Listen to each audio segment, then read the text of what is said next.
اعوذ باللہ من الشیطان الرجیم بسم اللہ الرحمن الرحیم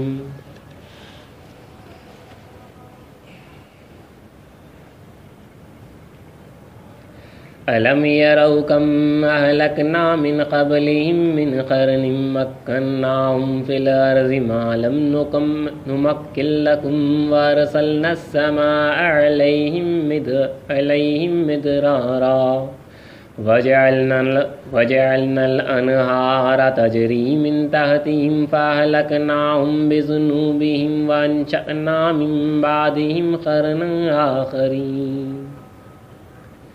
کیا انہوں نے نہیں دیکھا کہ ہم نے ان سے پہلے کتنی امتوں کو ہلاک کر دیا جن کو ہم نے دنیا میں ایسی قوت دی تھی کہ ویسی قوت تم کو بھی نہیں دی، اور ان پر آسمان سے لگاتار مینہ برسایا اور ان کی بستیوں کے نیچے سے نہریں جاری کر دیں، پھر ان کے گناہوں کے سبب ہم نے ان کو ہلاک کر دیا اور ان کے بعد ہم نے دوسری امتیں پیدا کر دیں۔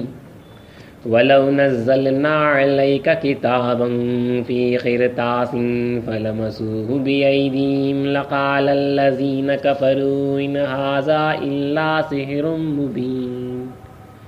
اور اگر ہم آپ پر کاغذ پر لکھی ہوئی کتاب نازل کرتے اور یہ اس کو اپنے ہاتھوں سے چھو بھی لیتے، پھر بھی جو کافر ہیں وہ یہی کہہ دیتے کہ یہ تو صاف اور صریح جادو ہے۔ وَقَالُوا لَوْلَا أُنزِلَ عَلَيْهِ مَلَكٌ وَلَوْ أَنزَلْنَا مَلَكًا لَّقُضِيَ الْأَمْرُ ثُمَّ لَا يُنظَرُونَ وَلَوْ جَعَلْنَاهُ مَلَكًا لَّجَعَلْنَاهُ رَجُلًا وَلَلَبَسْنَا عَلَيْهِم مَّا يَلْبِسُونَ۔ اور کہتے ہیں کہ اس پیغمبر پر فرشتہ کیوں نازل نہیں ہوتا جو ان کی تصدیق کرتا، اور اگر ہم فرشتہ نازل کرتے تو قصہ ہی ختم ہو جاتا، پھر ان کو کچھ بھی مہلت نہ ملتی۔ نیز اگر کسی فرشتے کو بھیجتے تو اسے بھی انسان ہی کی صورت میں بھیجتے، اور جو شبہ آپ یہ کر رہے ہیں اسی شبے میں انہیں پھر ڈال دیتے۔ وَلَقَدِ اسْتُهْزِئَ بِرُسُلٍ مِّن قَبْلِكَ فَحَاقَ بِالَّذِينَ سَخِرُوا مِنْهُم مَّا كَانُوا بِهِ يَسْتَهْزِئُونَ۔ اور اے پیغمبر، آپ سے پہلے بھی بہت سے پیغمبروں کا مذاق اڑایا جا چکا ہے، تو مذاق اڑانے والوں کو اسی عذاب نے گھیر لیا جس کا وہ مذاق اڑاتے تھے۔ صدق اللہ العظیم وصدق رسولہ الکریم وصدق المہدی الموعود العظیم۔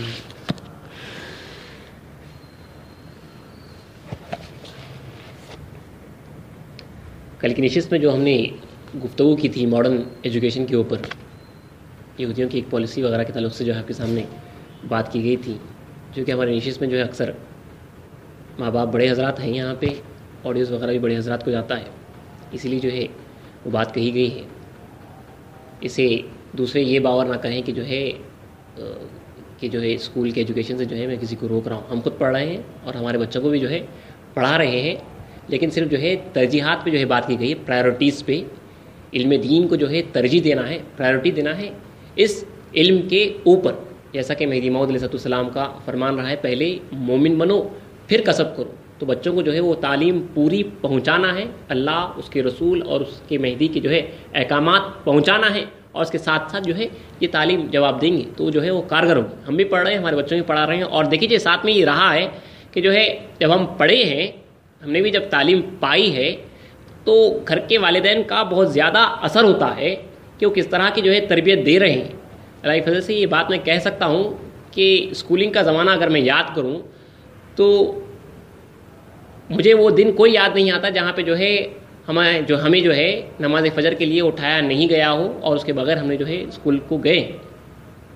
وہ دن یاد ہی نہیں ہے، ایسا شاید ہوا ہی نہیں ہے اللہ کے فضل سے کہ جو ہے فجر کے واسطے اٹھایا نہیں گیا اور ہم اس دن جو ہے اسکول گئے۔ لازمی طور پہ جو ہے فجر کے واسطے اٹھایا جاتا تھا، اور وہ ہنگامہ ہمیں آج بھی یاد ہے ہمارے والدین کی طرف سے، جو فجر کے واسطے جو شدت کے ساتھ اٹھایا جاتا تھا وہ ہمیں جو ہے یاد ہے۔ تو دین کی جو ہے پرائیورٹی جو دی جاتی تھی اسی کا اثر ہے، شاید اللہ اس کی فضل سے جو ہے اس طرف سے جو ہے کھینچ کے جو لے کے آتا ہے اور جو بچاتا ہے۔ خیر اب کے حالات اور اس وقت کے حالات جو ہے کافی بدلے ہوئے ہیں، لیکن یہ اثر کرتا ہے ہمارے والد کی طرف سے، والدہ کی طرف سے جو ترجیحات دی گئی، جو دین کے واسطے جو ترجیح دی گئی، جو نماز کے واسطے جو ترجیح دی گئی اور جو سختی کی گئی، وہ ہمیں یاد ہے۔ تو بچہ دیکھتا ہے کہ باپ کی طرف سے کس طرح سے جو ہے اسے تعلیم مل رہی، نہ صرف جو ہے وہ کہہ رہے ہیں یا وہ کر رہے ہیں، ہمیں وہ تمام کی تمام جو ہے چیزیں یاد ہے، والد کا جو ہے مذہب کی طرف لگاؤ اور ہمارا مذہب کی طرف جو ہے جھکاؤ کرنا، یہ جو ہے ہمیں یاد ہے. تو والدین کا جو ہے بہت بڑا جو ہے اس میں اثر ہوتا ہے، رول ہوتا ہے. بچہ پڑھتا ہوا یہ دیکھتا ہے، اسکول میں جو ہے اس کا ماڈل ٹیچر بنتا ہے، تو گھر میں جو ہے اس کے ماں باپ اس کا جو ہے رول ماڈل بنتے ہیں، تو یہ پورا اثر کرتا ہے. مجھے یاد ہے اپنے والد کا جو ہے جانماز کے اوپر جو ہے گڑ گڑانا، زار و خطا رونا، ان کا نماز میں رونا، یہ ہمیں یاد ہے. ان کا اللہ اور رسول مہدی کو جو ہے، جو رسول اللہ صلی اللہ علیہ وسلم کا جو عشق تھا، جو محبت تھی، جو جلن تھی، وہ ہمیں یاد ہے، وہ ہم محسوس کر سکتے تھے. جو مہدی موت سے محبت تھی، جو بزرگان دین سے جو محبت تھی، جو وہاں پہ لرزنا تھا، جو ان کو پکارنا تھا، وہ اللہ کے فضل سے جو ہے ہمیں یاد ہے. تو یہ بچوں کو جو ہے اثر کر جاتا ہے، یہ بچوں کی جو ہے دلوں میں اتر جاتا ہے، یہ اثر کر جاتا ہے. یہ ہوتا ہے، یہ پریکٹیکلی جو ہے بچہ دیکھتا ہے اپنے والد کو، اپنے والدہ کو، یہ ان کا جو ہے پہلا رول ماڈل ہوتے ہیں. وہ دیکھتا ہوا جو ہے بچہ بڑا ہوتا ہے. یہاں تک کہ جو ہے ہمارے والد کے وقت آخر ان کا انتقال ہو چکا ہے، وقت آخر کا بھی جو ہے یہ یاد ہے، جب وہ جو ہے درد سے تڑپ رہے تھے اپنے جسم کے، تو جو ہے نس نس میں درد تھا، لیکن جو ہے الفاظ جو مجھے یاد ہے وہ کہہ رہا ہوں کہ جو ہے اللہ تیرا دیدار، اللہ تیرا دیدار، اللہ تیرا، ہر درد پہ جو ہے یہ الفاظ نکلتے تھے. تو یہ جو ہے ہمارے اندر جو ہے جاگزی ہو گیا ہے. اور جب دیکھا ہمارا دین کی طرف جھکاؤ، راغب رغبت دیکھی، تو کبھی رکاوٹ کا باعث نہیں بنی. وہ بہت اہم وجہ تھی. کبھی جو ہے ہمیں روکا نہیں. جب دین کی طرف جھکتا ہوا دیکھا، دین کی طرف جو ہے ہمیں جو ہے راغب دیکھا، تو جو ہے سپورٹ کیا، اچھے طریقے سے جو ہے سپورٹ کیا، اللہ کے فضل سے وہ بھی انکریج کیا. جیسا کہ آج کل کے حالات ہو رہے ہیں، بچہ جیسے ہی دین کی طرف راغب ہو رہا ہے، ماں باپ پریشان ہو رہے ہیں اور کہہ رہے ہیں کہ جو ہر چیز کی عمر ہوتی ہے، یہ عمر نہیں ہوتی. دین کی طرف جو ہے راغب ہوتے دیکھا، تو جو ہے ہر طریقے سے جو ہے سپورٹ کیا. جو ہے ہم جب جہاں پہ ہمارے استاد حضرت اطہریت اللہ صاحب جاتے تھے، تو ایک مرتبہ تو آئے اور یہ والد نے کہہ دیا کہ یہ بچہ جو ہے آپ کو اللہ دیا ہے. تو دین کی طرف جو ہے فرزندیت میں جو ہے ان کی دیا ہے استاد محترم کی، تو دین کی طرف جو ہے انہوں نے سپورٹ کیا ہے. تو اللہ کے فضل سے اللہ نے وہاں سے نکال کے جو ہے شاید جو اندھیروں سے نکالنا، جو بچنا تھا اس حالات سے، حالات اس وقت بھی کافی خراب ہو چکے تھے، تو اللہ میں شاید بچاتے ہوئے وہاں سے لائے ان کے طفیل میں. تو ہمارا بھی کام اب یہی ہے، آپ کو یہی کل کی نشان سمجھایا گیا تھا کہ جو ہے اگرچہ کہ جو ہے یہ اسکول ایجوکیشن اب ہم اس کے اندر سسٹم میں پھنس چکے ہیں، لیکن اب اس آگ کے اندر سے اپنے بچوں کو کس طرح حفاظت کرتے ہوئے، ان کو علم دین کی ترجیح دیتے ہوئے، کہ اللہ رسول مہدی کے احکامات کو ترجیح دیتے ہوئے، جیسا اللہ کا حکم ہے وہ پہلے، اس کے بعد جو ہے یہ تعلیم وغیرہ جو ہے بعد میں ہوگی. ان کو جو ہے پورے تمام کے تمام امور بتا دیے جائے، اور بتا دیا جائے کہ جب تک تمہارا دین مہدی سے تعلق ہے اس وقت تک ہم سے تعلق ہے. خدا نہ خواستہ اگر تم دین مہدی سے پھر جاؤ گے، اس وقت جو ہے ہمارا کوئی تعلق نہیں رہے گا، کوئی روابط نہیں، وہاں پہ کوئی مروت نہیں رہے گی. یہ بتا دینا لازمی ہے. اور جو ہے تمام چیزوں سے واقف کرانا بھی ضروری ہے کہ آج کل کے جو حالات ہیں، جو بگاڑ ہے، اور جیسا کہ آپ کو بتایا گیا ہے کہ کس طرح سے جو ہے اس سسٹم کی طرف سے جو ہے بگاڑ آ رہا ہے، شدت سے بچوں کے اوپر جو ہے نظر رکھنا ماں باپ کا بہت ضروری ہے. وہ آگاہ کرنے کے واسطے، وہ الرٹ کرنے کے واسطے آپ کے سامنے یہ باتیں رکھی گئی ہے. الرٹ نہیں بلکہ ریڈ الرٹ کا موقع ہے. یہاں پہ جو ہے بہت ریڈ الرٹ میں رہنا ہے ماں باپ کو، کیونکہ جس طریقے سے بگاڑ آ رہا ہے اسی واسطے جو ہے کل کی نشست میں تفصیلاً گفتگو کی گئی ہے. وہ کلیئر کرنے کے واسطے اسکول ایجوکیشن سے جو ہے نہ روکا ہے نہ روکا جائے گا، کیونکہ ایک سسٹم بنا ہوا ہے، ہم خود پڑھے ہیں اور ہمارے بچوں کو بھی جو ہے پڑھا رہے ہیں. بس ہمیں جو ہے اس سے بچاتے ہوئے نکلنا ہے، اس حالات میں سسٹم سے گزرتے ہوئے کہ کیسا ہم جو ہے جا سکتے ہیں، اور خدا کا حکم سب سے پہلے، اس کے بعد تمام کے تمام دوسری چیزیں. یہ آپ جو ہے ہمیشہ یاد رکھیے. اللہ کا نام لیتے ہوئے جو ہے دوسری سیریز کا جو ہے آغاز کیا جا رہا ہے، آداب بندگی. حدود دائرہ کی جو ہے سیریز ختم ہو گئی، ہم نے اس کے اندر سن لیا اللہ کے فضل سے تفصیلاً کہ کس طرح ہمارے بزرگان مہدویہ نے جو ہے اپنی زندگی گزاری ہے. ان کی پریکٹیکل لائف اللہ کے فضل سے جو ہے ہمیں کم سے کم ایک آئیڈیا ہو گیا کہ جو ہے انہوں نے زندگی کیسی گزاری ہے، وہ دین کیسا تھا، اور آج کل کے حالات کیسے، ہم یہ دیکھ لیا اللہ کے فضل سے اچھا خاصا. تو اب آگے بڑھتے ہوئے آداب بندگی کی طرف، جہاں پہ جو ہے ہم سیکھیں گے انشاءاللہ اللہ چاہا تو غسل کا طریقہ، طہارت کا طریقہ، اس کے آداب، وضو کے آداب، اس کا طریقہ، اور نماز کی جو ہے انشاءاللہ نماز ہی کی طرف اصل آنا ہے. اس کے واسطے یہ پہلی جو پوری پاکی ہے نماز کے، اللہ چاہا تو پوری تفصیل، پھر احکام باجماعت نماز ادا کرنے کی، اس کی پوری تفصیل اللہ چاہا تو، پھر روزے، اس کے مکروہات، اس کے فرائض وغیرہ اللہ چاہا تو وہ بھی آپ کے سامنے انشاءاللہ رکھے جائیں گے. پھر کن چیزوں سے جو ہے وضو ٹوٹ جاتا ہے، کن چیزوں سے نماز ٹوٹ جاتی ہے. نماز کے اندر کئی مسائل ہوتے ہیں، اللہ چاہا تو جو آئیں گے انشاءاللہ جو ہے آپ کے سامنے جو ہے پیش کیے جائیں گے. پھر اس کے بعد آگے بھی جو ہے نماز جنازہ وغیرہ کے اوپر جو ہے تفصیلی گفتگو کی جائے گی، اور کچھ اور دیگر مسائل آ گئے تو وہ بھی جو ہے آپ کے سامنے پیش کیا جائے گا. سب سے پہلے ہم جو ہے پاکی کے تعلق سے جو ہے سن لیتے ہیں. پاکی، طہارت ایک اہم چیز ہے، کیونکہ رسول نے فرمایا کہ جو ہے پاکی آدھا ایمان ہے. یہ بچے جو ہے شروع سے سنتے ہوئے آئے ہیں، بہت اہم چیز ہے. اور دیکھیے یہ اسی لیے اہم ہے کیونکہ جو شریعت ہے اب آپ کے سامنے جو پیش کی جا رہی ہے یہ شریعت ہے، تمام کے تمام جو ہے رولس اور ریگولیشنس ہے کہ کس طرح سے جو ہے یہ چیزیں کرنا ہے. اور شریعت کی مثال اس طرح دی جاتی ہے ہمارے پاس کہ پھل ہے اور وہ جو پھل کا چھلکا ہے جو مغز کو کور کیا ہوا ہے وہ شریعت ہے. اگر وہ خراب رہے گا، نقص رہے گا تو خود بخود مغز خراب ہو جائے گا. مغز ولایت ہے، خدا تک پہنچنا ہے، آپ کا ذکر، آپ کا فکر، آپ کا جو تعلق ہے وہ مغز ہے اللہ سے. تو اس کے واسطے یہ شریعت کی پوری حفاظت کرنا ہے آپ کو، جیسا کہ رسول اللہ صلی اللہ علیہ وسلم نے بتایا ہے اس طرح پورا اترنا ہے. مہدی محمد اسلام نے فرمایا مومن کامل اس کو فرمایا جس کا جو ہے ظاہر بھی اچھا ہو اور باطن بھی اچھا ہو.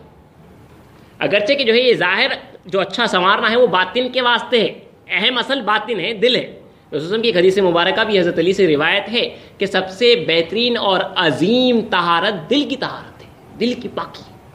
یہ اصل ہے، اسی سے جو ہے خدا کو پہنچتے ہیں. لیکن اس کے واسطے آپ کو جو ہے آپ کا جو پھل ہے، اس کا جو چھلکا ہے، اس کا جو پوست ہے، جو چمڑی ہے، اس کو بھی جو ہے پاک صاف اور حفاظت کے ساتھ رکھنا ہے. وہی شریعت ہے، وہی پوری کی پوری جو ہے شریعت ہے. تو اسی کے تعلق سے جو آپ کے سامنے جو ہے بات کی جائے گی تو طہارت، یہ پاکی ایک دین کا جو ہے بہت اہم حصہ ہے، بہت اہم حصہ ہے. آپ جو ہے یہ شرط ہے نماز کے واسطے، کنڈیشن ہے. آپ ناپاک ہوتے ہوئے جو ہے آپ جو ہے نماز پڑھ ہی نہیں سکتے، آپ قرآن چھو نہیں سکتے، پڑھنے کی بات تو دور کی بات ہے. ناپاک اگر ہے، ناپاک کی حالت میں جو ہے آپ مسجد کے اندر داخل نہیں ہو سکتے. تو اس کی جو ہے کئی احکامات ہیں، اللہ چاہا تو جو ہے آپ کے سامنے جو ہے بیان کیے جائیں گے. ہم جو ہے بیت الخلاء کی طہارت کے واسطے بھی پہلے آگے بڑھتے ہیں کہ کس طرح سے جو ہے بیت الخلاء کے جو ہے آداب رہے ہیں. اس کے بعد جو ہے پھر غسل وضو وغیرہ کی طرف جو ہے آگے بڑھتے ہیں. تو دیکھیے طہارت کی اہمیت آپ سمجھ جائیے کہ جو ہے دین کا جو آدھا جو دین ہے وہ طہارت ہی ہے، وہ پاکی ہی ہے. باقی جو ہے دل کی پاکی وغیرہ کی الگ چیزیں ہیں، لیکن جو ظاہری ہے آپ کو جو ہے پاک صاف رہنا ہے. اور دیکھیے ہمارا جو خدا ہے وہ سب سے پاک ہے، اللہ کی ذات سب سے پاک ہے اور وہ پاک بندوں کو پسند کرتا ہے. اس نے قرآن میں فرمایا بھی ہے یحب المطہرین، شاید فرمایا اللہ تعالیٰ نے، جہاں پہ جو اللہ محبت کرتا ہے مطہرین سے، پاک لوگوں سے وہ اللہ محبت کرتا ہے. تو اللہ جس سے محبت کرتا ہے اب ہمیں اس کے رنگ میں رنگ جانا ہے، اپنے آپ کو پاک رکھنا ہے، ظاہر بھی پاک اور باطن بھی پاک. اہم تو باطن ہے لیکن آپ کو ظاہر پورا پاک رکھنا ہے. مہدوی کی نشانی وہ ہے کہ جو ہے ہمارا ظاہر بھی جو ہے مکمل ہوتا ہے اور باطن بھی جو ہے مکمل ہوتا ہے. تو ہماری اہم چیز وہی ہے. تو سب سے پہلے جو ہے طہارت کے آداب کے واسطے جو ہے آگے بڑھتے ہوئے دیکھیے پاکی کتنی اہم بھی ہوتی ہے کہ پیشاب کی چھینٹے وغیرہ جو ہوتے ہیں اس سے بھی جو اتنی احتیاط برتنا ہے کہ رسول اللہ کے صحابہ کے دور کا ایک واقعہ ہے کہ جہاں پہ جو ہے رسول اللہ کے صحابہ کو دفن کرنے کے بعد رسول اللہ نے بتایا کہ ان کے اوپر جو ہے عذاب ہو رہا ہے.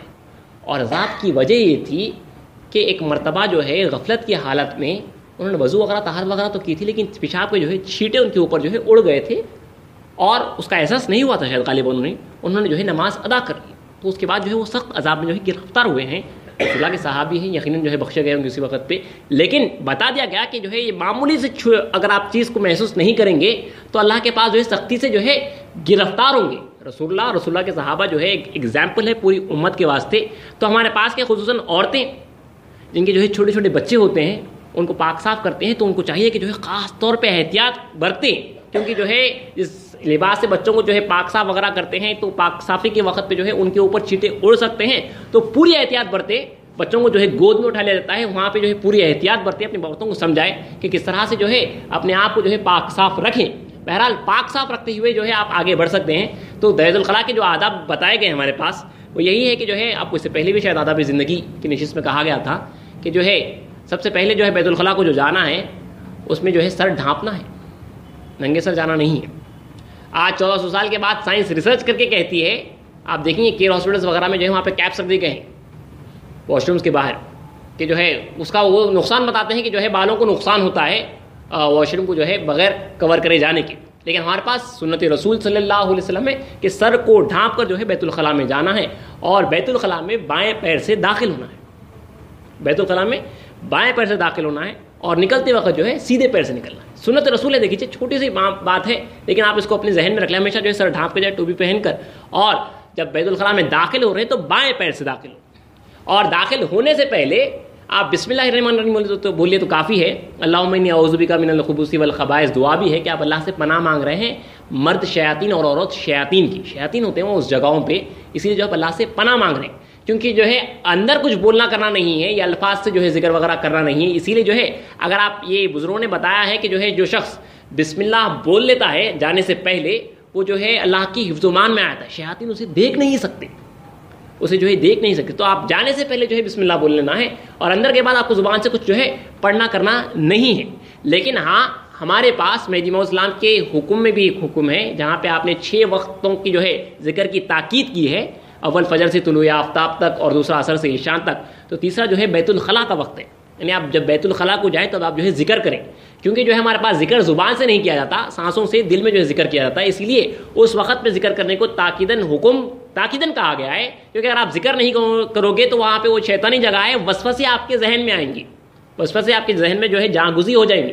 اسی لیے آپ جو ہے ذکر کرو گے تو آپ جو ہے شیطانی وسوسوں سے جو ہے بچے رہو گے. اس کے جو ہے کافی فائدے ہیں، آپ کو بعد میں جو ہے اس کا جو ہے فضیلت معلوم ہوگی. تو اب یاد رکھیے مہدی موعود کا حکم ہے 6 وقتوں میں جہاں پہ خاص طور پہ ذکر کرنے کا ہے، اس میں جو ہے ایک وقت بیت الخلاء کا بھی ہے، چوتھا وقت جو ہے کھاتے پیتے وقت کا ہے، 5واں سوتے وقت کا ہے، 6واں اگر جو کوئی شادی شدہ ہے تو اس کے واسطے صحبت کرتے وقت کا وقت ہے، ذکر اللہ میں لگے رہنے کا. تو یاد رکھیے آپ کو جو ہے بائیں پیر سے جانا ہے، جانے سے پہلے بسم اللہ الرحمن الرحیم پہلے ہی بولنا ہے، سر ڈھانپ کے جانا ہے، اور آپ جو ہے واش روم میں گئے بعد آپ کو جو ہے ذکر کرتے رہنا ہے، اور اس کے بعد جو ہے باہر نکلتے وقت سیدھے پیر سے جو ہے نکلنا ہے. وہاں پہ جو ہے زیادہ وقت لگانا نہیں ہے، بات چیت کرنا نہیں ہے، کوئی سلام کرے تو اس کا جواب دینا نہیں ہے، چھینک آئے تو الحمدللہ وغیرہ بولنا نہیں ہے، وہاں پہ کچھ بھی نہیں بولنا ہے آپ کو.